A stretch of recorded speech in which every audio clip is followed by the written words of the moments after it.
Kota Konstantinopel yang dibangun pada tahun 330 Masehi oleh Kaisar Bizantium, Konstantin I, menjadi ibu kota Romawi Timur dan merupakan kota paling kuat di dunia pada masanya. Inilah kota yang dijanjikan Rasulullah Shallallahu Alaihi Wasallam kelak akan ditaklukkan kaum muslimin. Itu sebabnya sejak Khalifah Umayyah di Damaskus hingga ratusan tahun kemudian, upaya menaklukkan Konstantinopel terus dilakukan.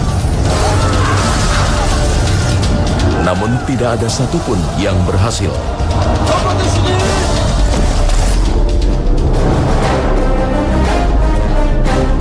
Hanya seorang pemuda belia yang kemudian mampu menaklukkan ibu kota Kristen Timur ini. Dia adalah Muhammad II yang kemudian mendapat gelar Fatih atau Sang Penakluk.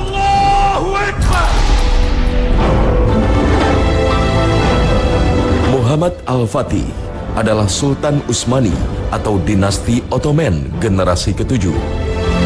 Kekhalifahan Islam terakhir yang memimpin kaum muslim dan berpusat di Turki.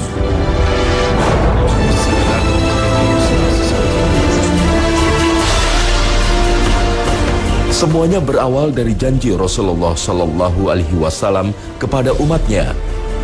Kota yang menjadi pusat Kristen Timur kelak akan ditaklukkan kaum muslimin.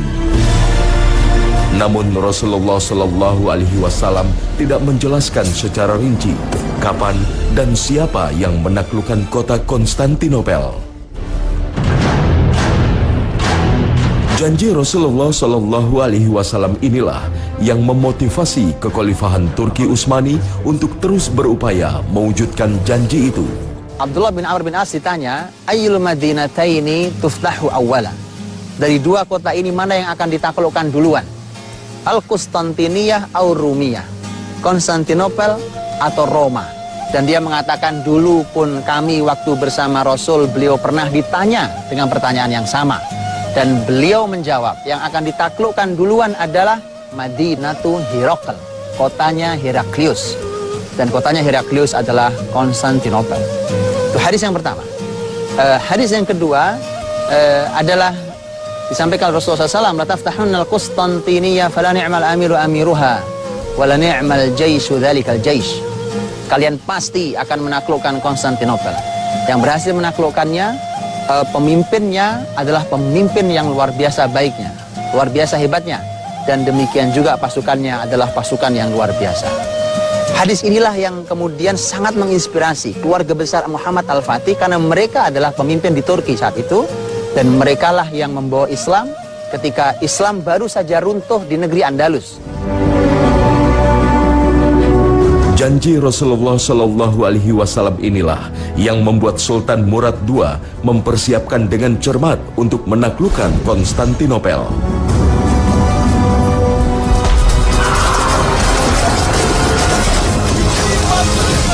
Berbagai penyerangan dilakukan ke benteng Konstantinopel. Kegagalan demi kegagalan tak membuat dirinya putus asa. Bahkan ia mempersiapkan generasi berikutnya untuk melaksanakan cita-citanya.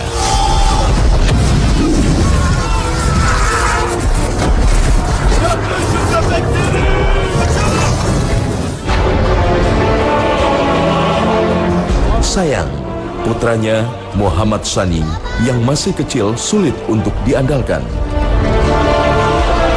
Muhammad Sani sudah terlanjur hidup mewah di lingkungan istana sehingga menjadi anak yang manja.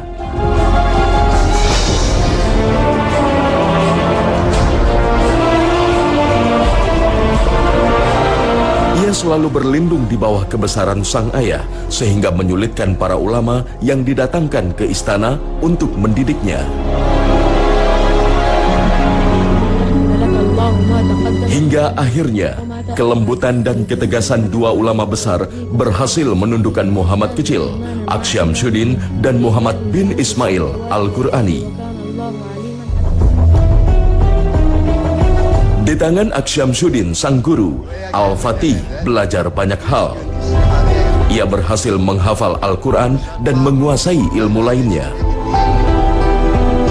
Di usianya yang ke-14 tahun, Muhammad Al-Fatih menjadi pemuda yang cerdas dan taat beragama. Hingga akhirnya sang ayah menyerahkan sepenuhnya kekhalifahan Turki Utsmani ke tangan Muhammad Al-Fatih. Di usianya yang baru 22 tahun, Muhammad Al-Fatih menjadi Sultan Kekhalifahan Turki Utsmani.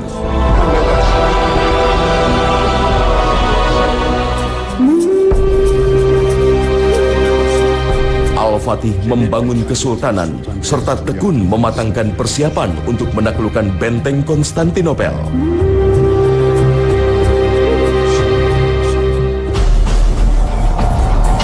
Di kepalanya sudah tergambar jelas apa yang ingin dilakukannya.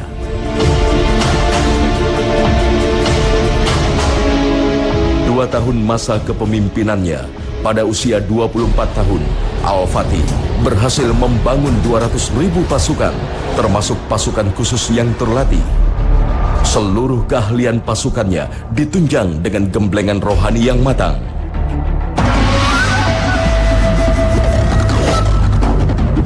Dia juga membangun persenjataan yang kuat, salah satunya meriam terbesar dengan berat 100 ton.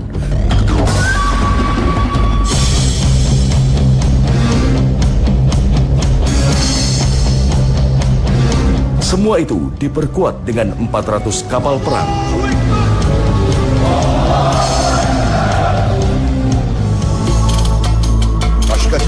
Hal inilah yang membuat gentar kekaisaran Bizantium di Konstantinopel. Berbagai upaya dilakukan untuk menghentikan langkah Al-Fatih. Dia mengirimkan utusan, membawa perhiasan, harta, hadiah, suap intinya. Intinya adalah suap, bahwa sudahlah, kami siap untuk membayar, yang penting Anda tidak melakukan penyerangan pada kami. Dan mari kita belajar dari sini. Kalau Muhammad Al-Fatih menerima suap itu, maka tidak akan pernah dalam sejarah disebut Muhammad Al-Fatih adalah sang penakluk Konstantinopel. Mana yang lebih mulia? Apakah menerima suap dalam sesaat dengan jumlah yang besar? Atau kemudian dia menjadi orang besar yang disebut sepanjang sejarah manusia ini masih ada sebagai penakluk Konstantinopel, sebagaimana disampaikan Rasulullah SAW. Maka suap hanya akan menghilangkan keabadian nama baik kita. Jangan pernah lakukan itu, jangan pernah terima itu. Itu mengapa Nabi SAW menyatakan bahwa siapapun yang melakukannya, baik penyuap atau yang menerimanya, maka semuanya ada di neraka. Tak ada jalan lain untuk menghentikan langkah Muhammad Al-Fatih.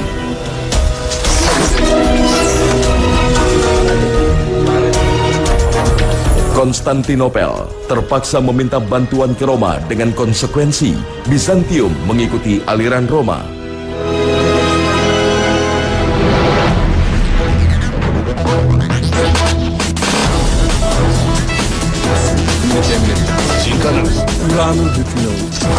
Setelah permintaan Muhammad Al-Fatih kepada Kaisar Bizantium untuk menyerah tanpa pertumpahan darah gagal,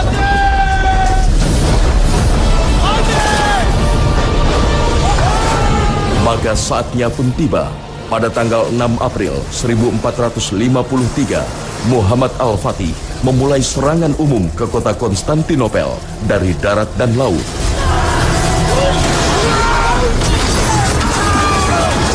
Di bawah komando langsung Muhammad Al-Fatih yang didampingi gurunya.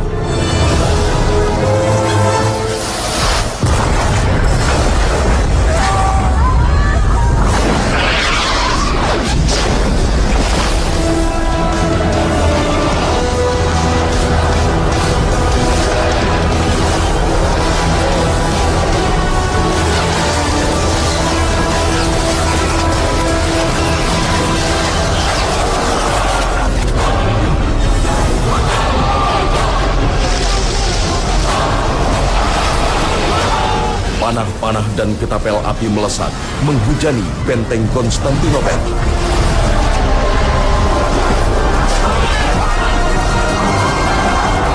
Meriam raksasa terus dilepaskan untuk menjebol dinding benteng.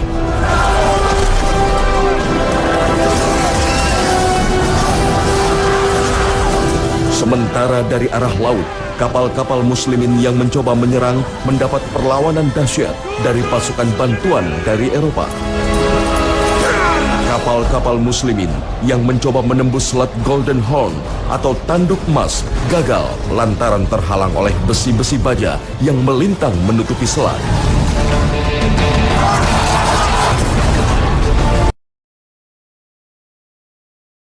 Berminggu-minggu pasukan muslimin menggempur benteng dengan berbagai cara.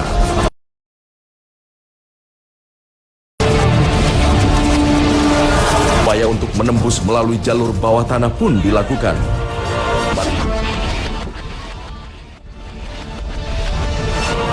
Tak mudah menembus benteng Konstantinopel yang begitu kuat. Allahu Akbar!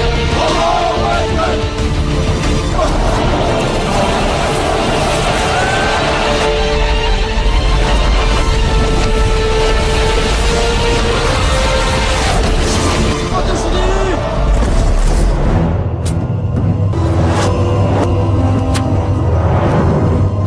Dalam kondisi inilah, Muhammad Al-Fatih mulai mengevaluasi langkahnya. Al-Fatih pun akhirnya menemukan cara yang dianggap bodoh oleh sebagian bawahannya, yaitu memindahkan kapal-kapal perang yang berada di Selat Bosporus ditarik ke darat untuk menghindari rantai penghalang.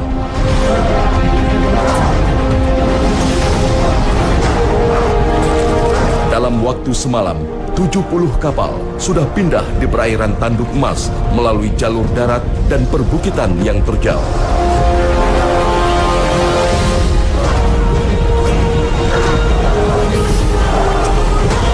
Inilah satu-satunya titik terlemah dari pertahanan Konstantinopel. Inilah taktik perang terbaik yang kemudian mendapat pujian dunia.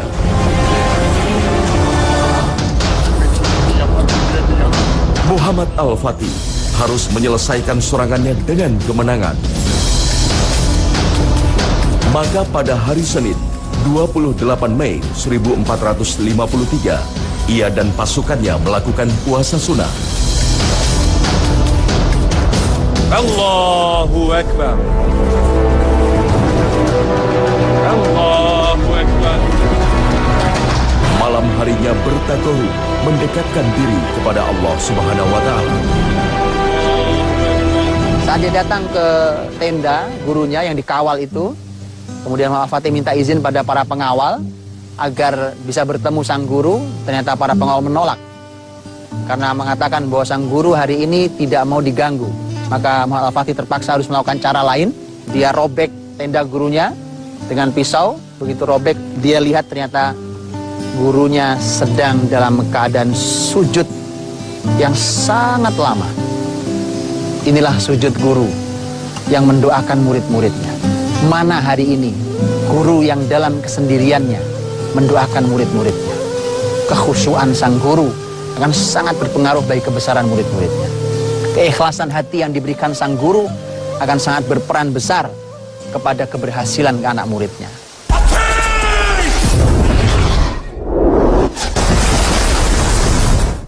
Pada hari Selasa pagi, 29 Mei 1453, dengan segala kekuatan batin dan fisik, serangan menentukan dilakukan.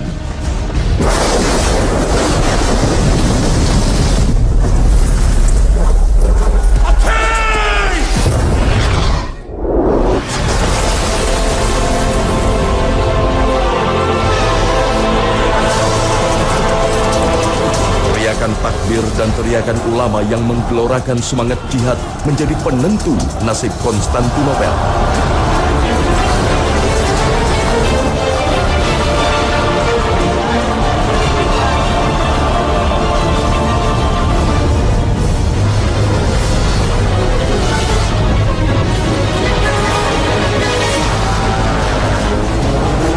Akhirnya, kota Konstantinopel tak sanggup melawan gelombang serangan pasukan Muhammad Al-Fatih.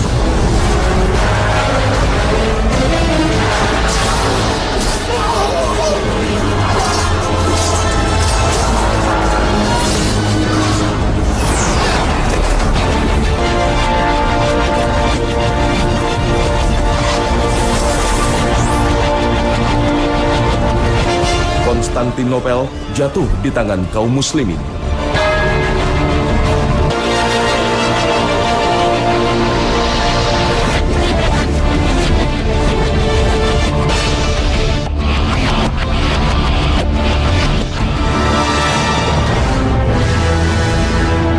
Sang penakluk pun memasuki kota dan menuju Katedral Hagia Sophia sebagai jantung kekuatan Konstantinopel.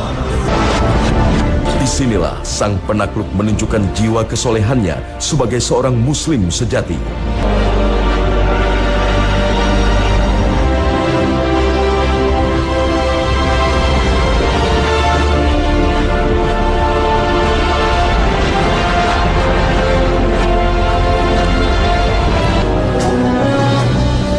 Bayang-bayang buruk penduduk Konstantinopel akan nasib yang menanti mereka sirna dengan kedamaian yang dibawa Muhammad Al-Fatih.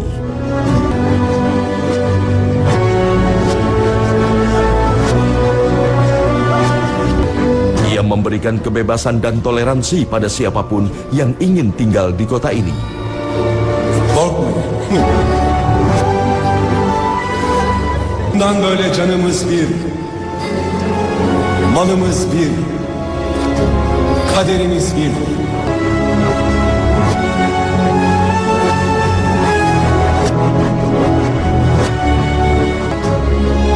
İnancınızı dilediğiniz gibi yaşamakta serbestsiniz. Hagia Sophia kemudian menjadi masjid dan tempat sholat Jumat pertama kaum muslimin di kota ini.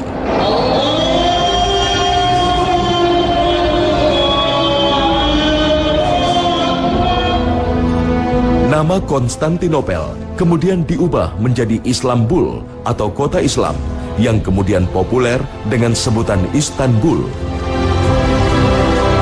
Maka selesailah misi seorang Al-Fatih. Ia telah memenuhi janji Rasulullah Sallallahu Alaihi Wasallam. Konstantinopel benar-benar jatuh di tangan sebaik-baik penguasa, dan itulah dirinya serta pasukannya yang disebut Rasulullah Sallallahu Alaihi Wasallam sebaik-baik pasukan. Setelah ini, tak ada lagi yang diharapkan. Yang diinginkan hanyalah membaktikan diri, hanya beribadah kepada Allah Subhanahu wa Ta'ala, jauh dari gemerlapnya kekuasaan. Dengan sangat mengejutkan, Muhammad Al-Fatih meminta nasihat gurunya dan mengatakan bahwa dia berniat untuk mengundurkan diri dari kesultanan. Apa tujuannya? Masih sangat muda. Ternyata tujuannya adalah agar dia ingin khusyuk menikmati ibadah. Tapi Akh Syamsuddin memiliki jawaban yang sangat bijaksana. Akh Syamsuddin sebagai ahli ilmu mengatakan, aku tahu nak, bahwa kalau kau konsentrasi fokus ibadah dan meninggalkan kesultanan, maka semua kenikmatan menjadi sultan akan runtuh di hadapan kenikmatanmu beribadah pada Allah Subhanahu wa Ta'ala. Tetapi nak, keberadaanmu di kursi kesultanan jauh lebih manfaat bagi orang lain daripada engkau menikmati sendiri ibadahmu. Setelah mendapatkan nasihat gurunya, Al-Fatih membangun kekhalifahan Utsmani, mensejahterakan rakyat dan menegakkan keadilan selama 28 tahun.